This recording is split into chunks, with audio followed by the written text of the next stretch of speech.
उपस्थित मान्यवरांचा आपण महाराष्ट्र केसरी 2025 या महाअंतिम सोहळ्यानिमित्त आता थोड्याच वेळामध्ये आपण महाराष्ट्र केसरीचा मान करू, महाराष्ट्र केसरीचा मान करू इथे आपल्याला समजणार आपण सरदार साहेब उपस्थित मान्यवरांचा अभिनय संपन्न करणार आहोत.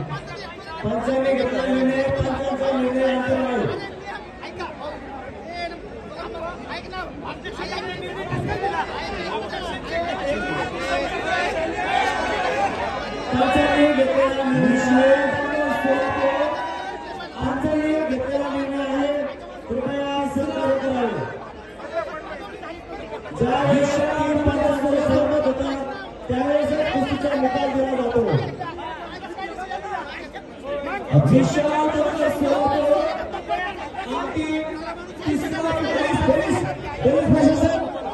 पोलीस प्रशासन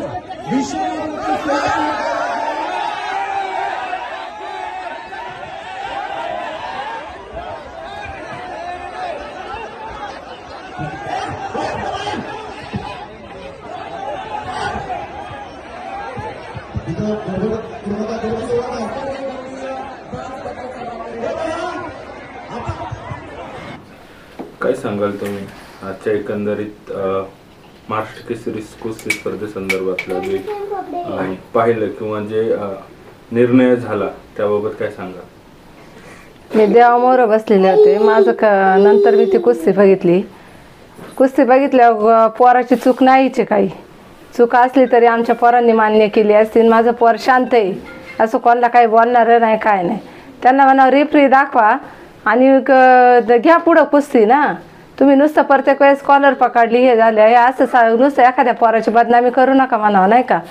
की तुमचं गुन्हा तुम्ही दाखविता का? तुम्ही दाखवा ना. ती रेफरी दाखवली असते काला पोरं काय म्हणली असती? पोरं काहीच म्हणणार नाही आणि तशी म्हणणारी पोरं पण नाही आमची. रेफरी दाखवा आणि परत घ्या कुस्ती म्हणावा.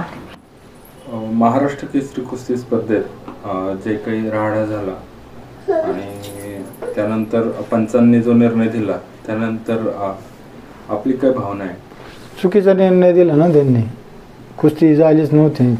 आंतरराष्ट्रीय नियमाप्रमाणे पंचांचं काम आहे. कुस्ती झाली तर निकाल कसा द्यायचा आहे, चुकीचा द्यायचा का बरोबर द्यायचा आहे, असं एखाद्या खेळाडू अन्याय नाही झाला पाहिजे.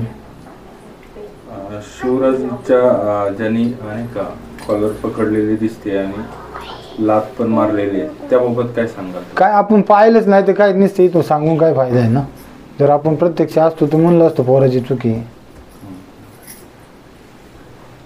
हे सारखं सांगतात कॉलर पकडली मग रिप्लाय दाखव ना त्यांना म्हणून कुस्तीचा. एवढंच आमचं म्हणणे. ते का नाही दाखवत? कुठेतरी चांगल्या पहिल्यांची बदनामी करायची. तुमचं ते दाखव ना, रिप्लाय दाखव की.